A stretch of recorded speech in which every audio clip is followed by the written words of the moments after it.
For one thing, a lot of so-called Christian churches are, in my view, nominally Christian. They water down the gospel. When you try to walk away or distance yourself from the book of Genesis, the fall of mankind, the God's judgment on the world and the flood, you sort of have to say, well, why did Jesus come then? Why did we need Jesus? And I think as one person said to me, if you don't believe the beginning of the Bible, at what point do you think the Bible starts being true? Hey, housewives, come on in. You know the dirty dishes are still in the sink from yesterday and the laundry is still in the basket. Pop your AirPods in and make yourself at home here. I'm Tracy. I'm Tori.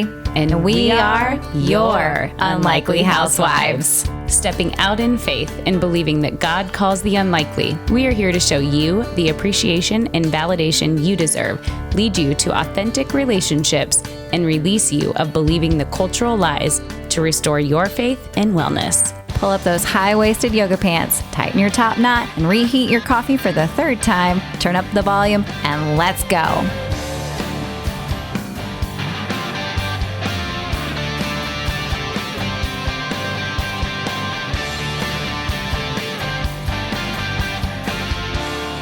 Hey, housewives. Hey, welcome back. Welcome back. We are here with another phenomenal guest for you. And again, I have to give it out to Podmatch because Podmatch has just been an incredible resource for us and our podcast. And man, God is just using it as a vehicle to provide some incredible guests. And this is another one of those that you guys will be so blessed by. And so I do highly recommend that if you have got a message that you want to share and you think podcasts are the way that God wants to use that, I definitely recommend checking out Podmatch, and you can become a guest on multiple podcasts. But also too, if you have your own podcast, I know it sounds crazy. Believe me, if you'd asked us 5 years ago, we wouldn't have thought we had our own either. But it is a great, incredible resource for hosts as well. And so definitely check out the link in our show notes and learn more about Podmatch. And it's been a blessing to be part of the Podmatch network. So I will let Tracy introduce our guest today. Yeah. Okay. So we are so excited to have Doug Ell with us today. He says the most dangerous myth of our modern age is this notion that science is somehow contrary to God, that faith and science cannot coexist. It has lured billions into a life without meaning and without true joy. He should know. He was one of them. Doug is an MIT grad who is an atheist and who came to faith through science. He has spent decades studying the evidence and has so much wonder and joy to share, which is why you're here. Welcome, Doug. Oh, thank you so much, ladies. I'm so happy to be here. It's a delight. So thanks for having me, really. Absolutely. I'm holding this graphic novel here, and I can't get over it because it's simple. It's not easy, but it's simple. And you just break it down so well on how science points to God, and it isn't contradicting at all. And this is exactly what kids want, is a graphic novel. I mean, hello. Yeah. I was trying to get the message out there in different ways. A lot of very smart people are scientists and they write technical articles or get into technical debates. And I wrote my first book, was very technical, reviewed by a lot of scientists with hundreds of footnotes. And my minister said, make it simpler, put in pictures. And then I had this idea of doing a graphic novel. And because the science is overwhelming and people don't get that. I didn't get that as a teenager. And I was bullied into thinking that science is contrary to faith. So I'm really excited about the book. It's published by the Discovery Institute out in Seattle, which is the #1 think tank on the relationship between science and faith in the whole world. And I don't make any money out of it. They get whatever proceeds. And frankly, they don't make money out of it either. But I think it's a really powerful tool for reaching kids. I had one woman tell me after church the other day that she gave a copy to her 10-year-old grandson. And when he came over for dinner the other day, he said he brought the copy and said he had read it 10 times. Oh, wow. And I've had other testimony like that. And boy, that makes me feel really good. So thanks again for having me on the show. Absolutely. Yeah. Absolutely. So tell us, because we know your background because we found you on Podmatch and we saw your background there and you are very well educated and studied up. And now you are just spreading the gospel through your book and through science. And so tell us just kind of that journey that God took you on. Well, if it's not apparent already, I'm a super nerdy guy. So ultra nerdy. And when I was in high school, I read some book suggesting life could have started in a dirty pond. I won't get into the details of that, but that suggestion is in hundreds of high school textbooks. Mm-hmm. And I was bullied at the time into thinking the smart money was on atheism, that people just made up religion to feel good, et cetera, et cetera. You've heard the excuses. Mm-hmm. So I became an atheist. I went to MIT and I graduated early. I double majored in physics and math. I studied theoretical math for 3 years. I took a wrong turn and became a lawyer, but nobody's perfect. So, don't hold that. But I've had a God bless legal career. For 30 years, I was the lead lawyer for all the benefit plans of all the NFL players, met some very interesting people. But now I get to have a lot more fun in my retirement. So when I was in my early 30s, my wife suggested we get our son baptized. And being a confirmed atheist at the time, I immediately said, yes, dear. I mean, I don't need to argue with you about that. Right. Yeah. Right? I mean, come on, I'm not that dumb a guy. Sprinkle a little holy water on the kid, knock yourself out, whatever. Okay. Right. Yeah. No big deal here, right? So I Mhm. went to church and I felt something. I think God gave me a great gift. He gave me the ability to know that I was on the wrong path.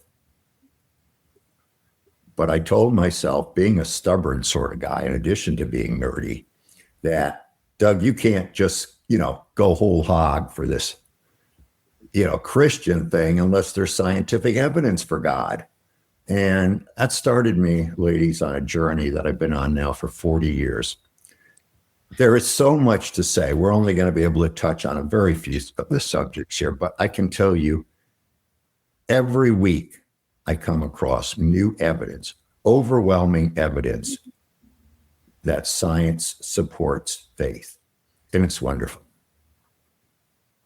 Isn't it incredible? Because the Bible says you can know that he is God. Mm-hmm. And the entire world sings his glory and his praises. And it's just, it's one of, in just life in the world today, I wonder how people do life without God. Yeah. I'm like, this has got me on my knees now praying. I cannot imagine not having the hope of, eternity with my loving creator on the other side of this. And then I also go, gosh, if I thought this was it, how depressing. Yeah. Right. You just go really?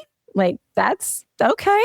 That's wow. But it explains so much for people that don't believe in God of why they are depressed and lost and don't have a purpose and things like that, because it's scary. It's scary without that. Yeah, it's meaningless. I don't know if you're familiar with Tim Keller's book, Counterfeit Gods, but it's such a great author. His book, Counterfeit Gods, points out that people create their own gods. A lot of people do, whether it's power or money, sex, fame, all these illusions of things that they think are going to make them happy and never do. Right. So, and it's such a barrier in our society, and there's so many barriers people get lured into. And one of them, again, is this false feeling that impression that science is contrary to faith. I've read that a very significant number of the percentage of the American population actually believes that statement. Well, I liked how you used the word bullied. I mean, you used it twice. When you were going through school, you were bullied into believing that science does not support faith. And that is not something that I never thought of it that way. I don't think many people would put that language together in, hey, this is what you're being taught, but without alternative options, right? Right. Yeah. But when you think about it, you're like, that it's such a, because you're not given in public schools, you're not given any other, idea. They're just like, well, it's the Big Bang Theory, it's Darwinism, it's, and then, or you can, you can think you have a God. They're not even allowed to tell you of the science for God. They're not allowed to suggest that things are intelligently designed. There's a federal judge ruled against intelligent design. I mean, our court system is really messed up. The Supreme Court seems to think that atheism is the preferred religion of the United States, which is sure not what the founders believed. Yeah, exactly. Yeah. Our founding fathers would be rolling over in their grave. Yeah, it's incredible. So if you go to this is why I don't have to tell you, a lot of people homeschool their kids to avoid this propaganda. And it gets really bad at a lot of our, institutions of so-called higher learning. They preach this nonsense. St. Paul, in his letter to the Romans, first chapter, says, since the beginning, I'm going to quote, I don't have the ability to memorize sections at will. He says generally, start with verse 18. He says something like, since the beginning of the world, the existence of God has been plain in the things that he has made. And then he says a verse or two later about the scoffers, the so-called intellectuals of his day and ours, claiming to be wise, they became fools. Well, and I think, wow, that is so powerful. Yeah. I was at a dinner at the Harvard Faculty Club a couple months ago, and I had, let's just say there were two senior Harvard professors at my table. And I kept thinking of that sentence, thinking to be wise, they became fool. They were spouting nonsense. So, I was bullied, and others are too.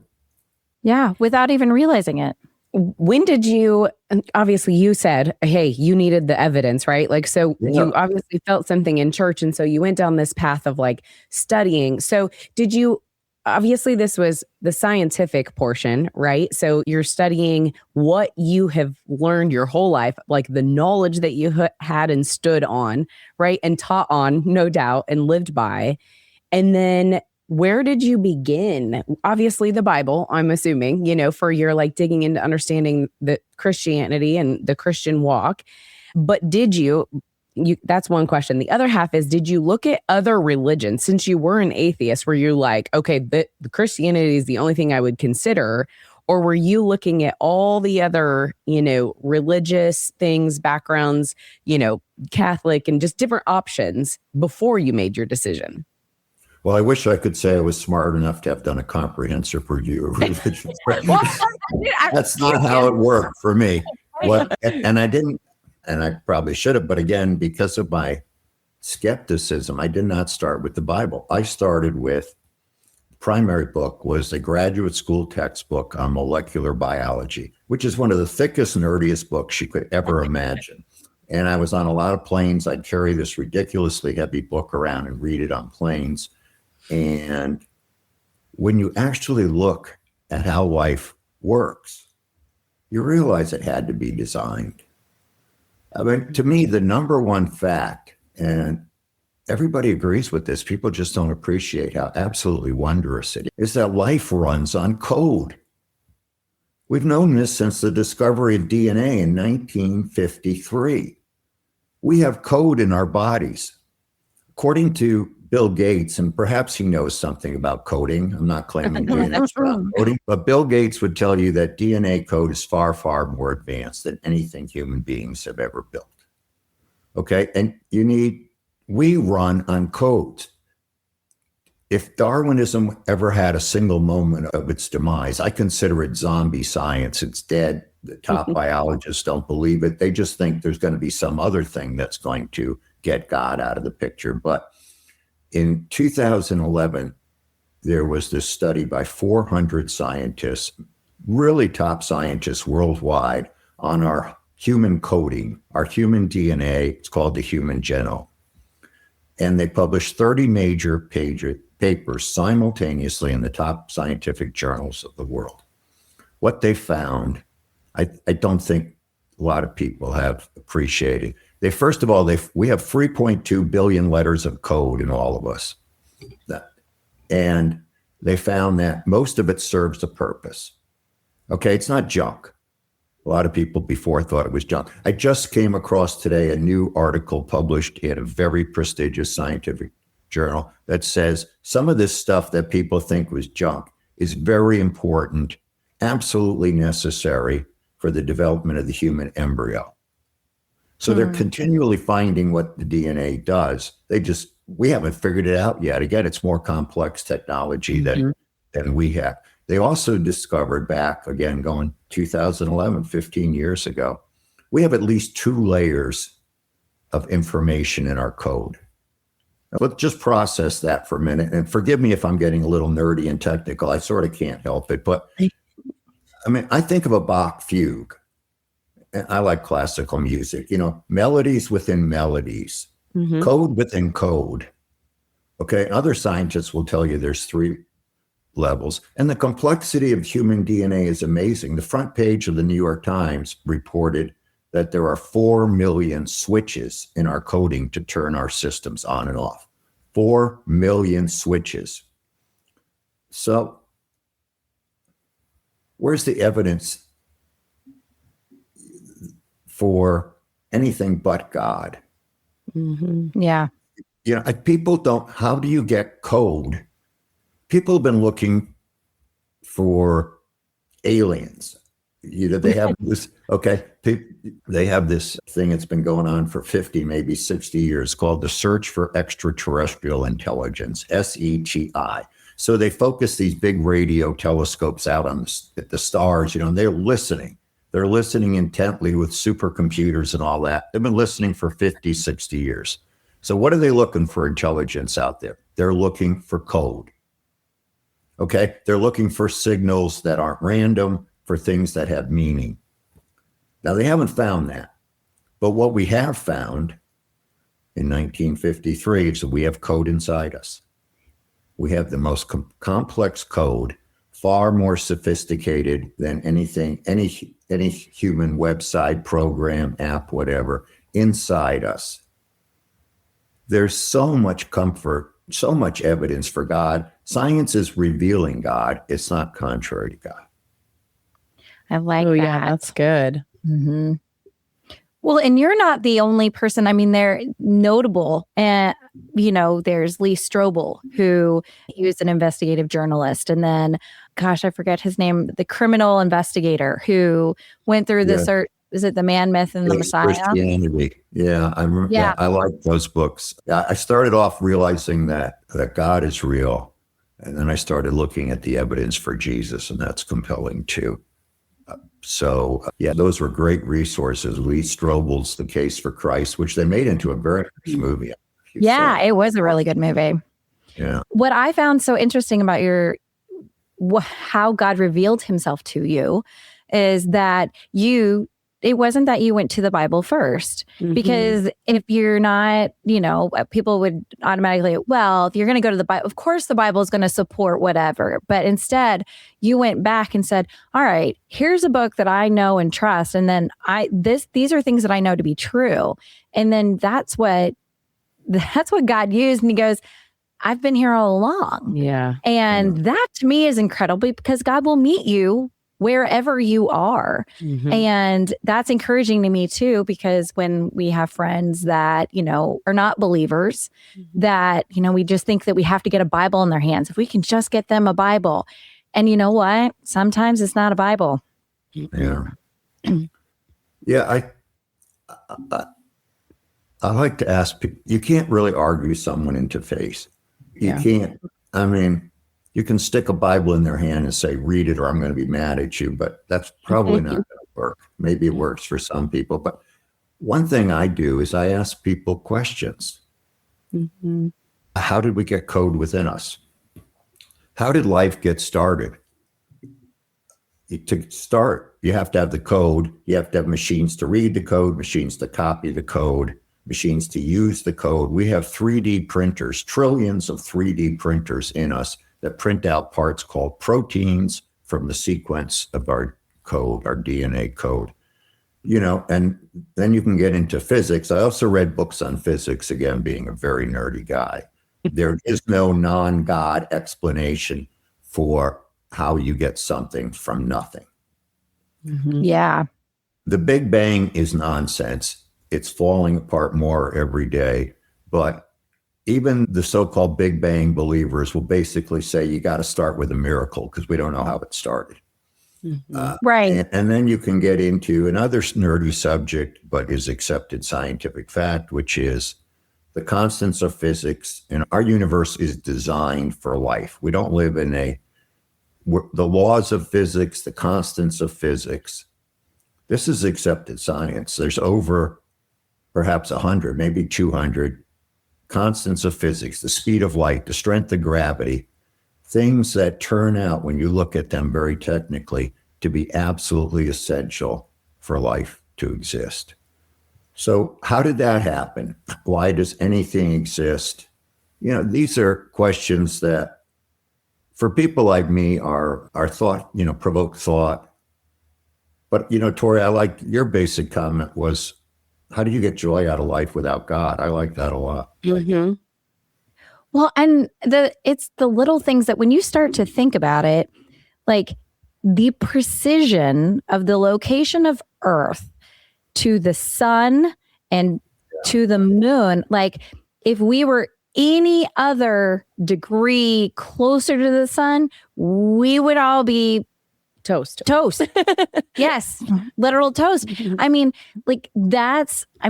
I'm really good at accidents, but I'm not great at accidents happening that are just like, wow, that was like right exactly the spot that I needed that to happen. Like, Right. it's just, When you get into it, this is one of the chapters in my first book, Counting to God. My website, by the way, is countingtogod.com. And I lectured on that book in 2014 at MIT. After I wrote that book, I was allowed to lecture there. But I have a chapter on how finely tuned our Earth is. We have, proportional to the size of our planet, by far the biggest moon in the solar system, which stabilizes us. And it's so important to life on Earth. And if you look up, everybody knows that it's basically about the same size in the sky as the sun, even though the sun is 400 times further away, which creates eclipses, which have been very helpful in dating human events. People used an eclipse to verify Einstein's theory of general relativity. There's just so much out there about how our Earth is incredibly special in so many ways. But there you go. You got me talking about another nerdy subject again. I'm sorry. no, this is it. I can totally nerd out on now granted, I won't bring the nerdy book. I'll just ask the question, but like, how cool is this? Like the human body, right? I mean, even the human body just amazes me. And that's what I was going to say is like with science, though, we're talking like, Earth, solar system. And then we're talking about, our physicality and our humanness and, like just the plants. And there's just so much in studying in science, And it's funny because I had this conversation with my daughter this morning. It was just super simple. She was like saying off something and she goes, well, whatever biology tells me, like that's how she did it. Cause she's very smart. She does very well, but she could care less. Right. It was one of those moments. And I'm like, it is so vast and it's so huge. And for some, it's so simple to just believe. And for others, like, just like you have to connect the dots. You have to find the code. You have to make it make sense. And so our brains all work so differently, but we've all heard the same stories because we've grown up in school, we've grown up in the textbooks, like obviously public school kids a little bit different than the Christian school kids or the homeschool kids because we've learned it in different ways. But if you're a public school kid, as I was and my children are, you do hear the same stuff. And then you're like, wait, what do I trust? What do I believe? Obviously, I trust my parents. I do believe in God. But there's so much of that happens in this, this elementary and this middle school years where you're just trying to figure it out because we don't have it all, they don't have it all yet in their heads of how to make it make sense. But I do love with your God Proof book on your website, the videos, a couple of the videos, it was it was cartoony. It was still, the code, the scientific portion of it, and then just really how God plays a part in all that.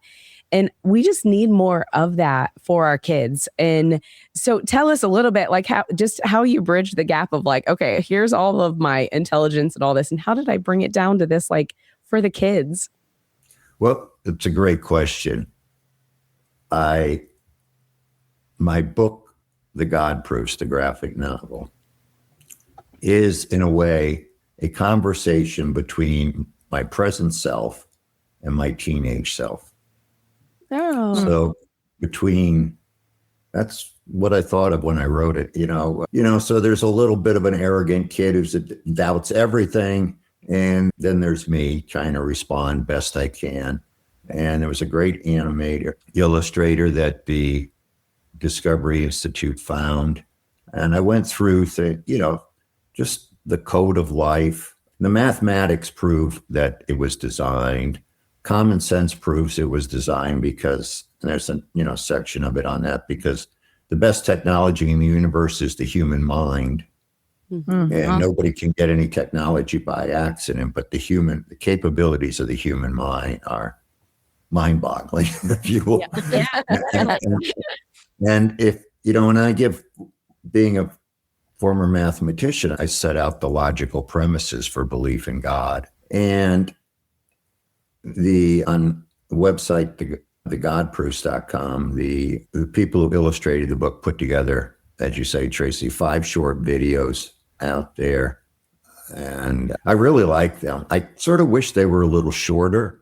They tend to be 1.5 to 3 minutes each. I'm told that the attention span these days is much less. We're working on that, but yeah, I like the videos. I think they get the point home. You don't have to have multiple PhDs to conclude that science leads to God. I think it's really clear. It's just there's such a huge prejudice the other way. Right. Oh, yeah. Well, and it's almost like the church today, too. Doesn't want to discuss it. Because, I cannot remember for the life of me a youth group sermon or a sermon in big church, as we would call it as a kid, right? Yeah. About the dinosaurs. I have questions about the dinosaurs, where, and I think the greatest gift, oh my gosh, is Noah's Ark and the Creation Museum. The Creation Museum, and seeing Ken Ham lays that all out and seeing the size and the scale of what Noah's Ark looked like. Yeah. The church isn't doing us any favors by making it look very fairy tale of all these animals, exploding outside of the boat of Noah's Ark, but again, it's just God answers the question. If you ask a question, you have not because you ask not. Yeah. And he will, we can bring our doubts, we can bring our emotions, we can bring our anger, and we don't take the time to go, okay, God, I really want to know how the dinosaurs, how does this work? And to me, that's just something that I think the church misses out on because absolutely on a daily basis. Absolutely. I couldn't agree with that more. I think for one thing, a lot of so-called Christian churches are, in my view, nominally Christian. They water down the gospel. When you try to walk away or distance yourself from the book of Genesis, the fall of mankind, God's judgment on the world and the flood, you sort of have to say, well, why did Jesus come then? Why did we need Jesus? And I think when they as one person said to me, if you don't believe the beginning of the Bible, at what point do you think the Bible starts being true? Oh, that's good. Okay. I mean, where? Moses, Abraham, David, Jesus, where do you draw the line? Right. That makes sense. There are answers to all of the questions, including the dinosaurs thing, which is a fascinating subject. I'd be glad to talk about, but but the churches are, even the churches that believe in Genesis, that will tell you correctly that Genesis is truth. It's true history. There's a need for the people leading those churches, the ministers, the pastors, to gain a greater understanding of the science here. I think so, because Tracy and Tori, we're sending our children into a very scary world and to fight, I consider them demons, and with rubber bullets. They don't have the ammunition to fight back when their faith is attacked. And it's very sad. The slaughter rates, if you allow me that term, people losing their faith in high school and college, I was one of them, are fantastic. Now, some come back, but a lot don't. That's very true. Yeah. And, it's so interesting that you say that, because we're very bold women. We don't mind using our voices. And this is a conversation we have had a lot where, sometimes we feel like we're too passionate, or we are constantly waging a war, because we are. I mean, the spiritual battle that we are up against and raising our kids in this day and age is it is the most difficult and the most important thing that we have ever done as moms. And when, just like you said, though, like I do feel, yes, God is the one who is in control, and he is the one who is going to walk with our children. And, hopefully if they fall away, they would come back in their, journey. But it is something that we do feel so much of, that underprepared, that undereducated, the rubber bullets, it's like, we do feel like that right now. And I think that it's the time. This is the time of just what's happening right now. Yeah, and I don't think we're alone in it. I don't think you can say to today's teenager or preteen, just believe because I said so, or just believe because the Bible says so even. Yeah. That may work for some, but I think for a lot of children, it's not enough. You've got to satisfy their hunger for the truth. Give them real bullets. Give them these facts that require the existence of God. Starting with, why is there code in all life? I find that, as my career as a lawyer, I found you don't walk into a courtroom and argue 20 things. You focus on one, maybe two of your main points, and you hammer them. Okay. And so that's what I try to do in my book, all my books. Pick the best arguments and focus on them, because people don't want 100 different arguments. Some do, and there's plenty of resources on that, but there's certainly important things that we can tell our children about God. Well, and when they're in church and they're getting, an hour of Sunday school and maybe an hour of youth group, if it doesn't conflict with, the sports schedule and practice schedule, right? And then they're at school for 8 hours a day, Monday through Friday, 9 months out of the year. Why are we surprised when they're like, I don't really know, like this thing, this Bible thing, like, we never hear the pastors preach on the Old Testament much anymore, they stray away from it. And it's, even Pastor Andy Stanley, a very prominent pastor in Atlanta. It is a seeker-friendly church. But like you just said, if you don't know the Old Testament, then you don't know why we need Jesus. Right. Because, if you didn't know God's wrath, then you just think okay, great. Jesus was a teacher and He's a nice guy, and, we could learn a lot from him. What a nice guy, gentle Jesus, meek and mild. Yeah.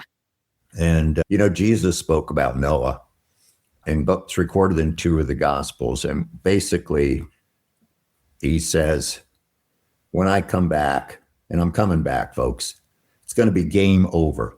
All right. I'm not coming back as a baby next time.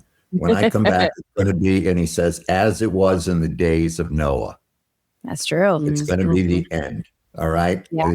Yeah. When Noah's flood, all life that walked on the earth died except for what was in the ark. He says, it's going to be like that when I come back. So I don't think these churches are doing their parishioners a favor with just trying to come up with, gentle Jesus, meek and mild, the good philosopher or something like that. Mm-hmm. That's not true Christianity in my view. No. Well, and I think about that when he will come back in the days of Noah and how God promised he would never flood the earth again. Yeah. Makes me think like, okay, great. He would never flood the earth. That leaves fire. I don't know. Fire is a little bit scarier than what, I mean, partial to that, but I mean, fire's a lot tougher. So that makes me just be a little bit more like, okay, look, he promised no water, but fire's still on the table. So I just want to make earthquakes, nuclear war, take your, asteroid collision, take your pick. The options are endless. And I'm like, okay, how is not just, hey, the water's getting high. I mean, so just if anybody needed that motivation to just, start going, wait a second, hold on. Please think about that. Yeah. I like to, I like the phrase, a God that is safe to ignore. Oh. So if you go to a church where God is safe, there's no judgment, no fall of mankind, no flood. Okay. Yep. I'm safe to ignore. And no conviction. Yeah. That's not the Bible. No. Or I like it when, you ask somebody, a Christian, you're like, do you agree with everything that Jesus said in the Bible? And, a Christian that has not read the entire Bible or has spent time in the Bible very easily may just go, oh, yeah. I'm sorry, but there are things that as a human being, I cannot, it is beyond me to agree with everything because I'm not Jesus. And I'm still working. But if Jesus doesn't offend you, then you don't know the real Jesus. Yeah. I mean, that's the thing. I get, you have to wrestle with it. Mm-hmm. It's a wrestling thing. It's a wrestling match. Yeah. And because again, if you agree with everything, then you don't know the real Jesus. Mm-hmm. You don't know the real wrath of God and what that looks like. And, you're missing out on, 75% of the truth. And that's where, you don't have any ammunition when somebody says, well, why do you believe what you believe? Yeah. And you fall, think, well, is this just some sort of comforting philosophy that I'm being told in church while the real world is different, and am I sort of a sucker like I used to think? And it robbed me of the joy. It robbed me of the joy for 15 plus years. And I think that's sad. And I think a lot of people, again, coming back to that, they lose the joy. Mm-hmm. Yeah. I wanted to go back because you said something that sparked a thought for me too, was, you don't get to in this day and age, just hand the kids a Bible, and say, read your Bible and believe in God. We believe in Jesus. This is what our family believes. We pray, and I feel like for generations, that is the way it was, and it wasn't necessarily, I wouldn't say it was that way for me, but like I went to church every Sunday. I went to youth group, and I got involved. I mean, it was just a part of my life. But I didn't have, other than school, I didn't have any of the other things telling me that what I was doing should be questioned, right? Now, our kids and our generations, they have access to everything with their phones and the internet and social media. And so they have so much to disagree and to steer them in the wrong direction. I mean, the enemy is after our children and after our families. And so my question to you, because you went through this, first off, curiosity is like, we want to create curious kids and critically thinking kids so that they can get to the answer, just like you did, down the road, that God is real and that he is above all things. So how would you advise or just encourage even like, mamas that are listening and, if they have unbelieving kids or if they are trying to, raise their kids up to know the Lord, like when we get these roadblocks, we need to expect them and to not be hard on our kids, in that way. But like, how would you encourage them? It's normal for kids to do this, I think, in our day and age, because as you point out, they have access to so much. And at school, they're not allowed to know that there are scientific reasons to believe in God. Churches, public schools are basically because of the misinterpretation of the Constitution, are not allowed to tell students that. So I think the moms need to learn a little bit about this too. Okay. I think the moms need to understand just some basic concepts here and basic scientific facts that have no other explanation but God.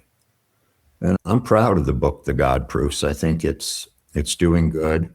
And the Discovery Institute, again, really helped do a great job. But just sort of basic questions to work through with your children. Why does life run on code? How did life get started? Does Darwin's theory really work? Darwin's theory is, if you go back to my example of code, it's you have these accidental mistakes like typos in the book. Okay, typos in our books of code. And the books get better. We pick the right copies with the right mistakes.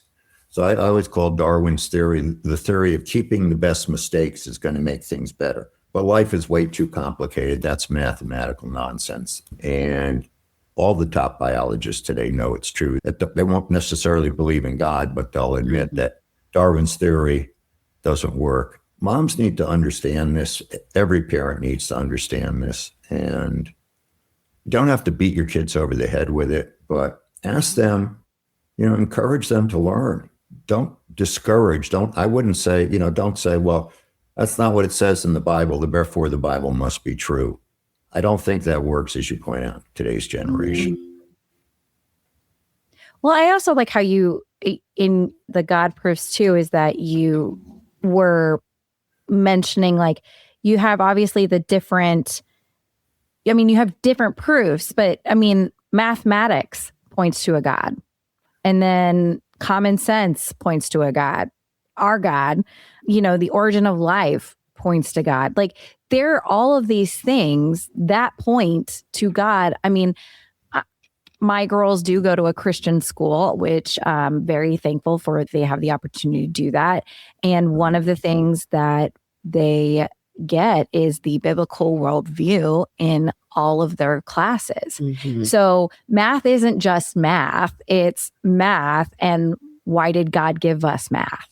And I think that's very helpful as these kids build their foundation. But even as a parent, I can't just write off their kids' math homework. I have to go, okay, well, God gave us math. So yes, we do need to do this, so when that mental mind shift of like, okay, I have to take the whole world as the biblical worldview. And, if I'm helping my kid with homework and it is something that, is the propaganda of the Big Bang Theory or whatever, then that gives me an opportunity to say, hey, let's talk about intelligent design. Do you think that you could just throw something at the wall and all of a sudden a universe happens? And they're like, no, does that make sense? I mean, conversation starters. I think that's what the great thing about it is. And not only one, thinking about it makes me know more about my own faith and be able to describe it more and why I believe what I believe. And I want my kids to be able to do the same. Mm-hmm.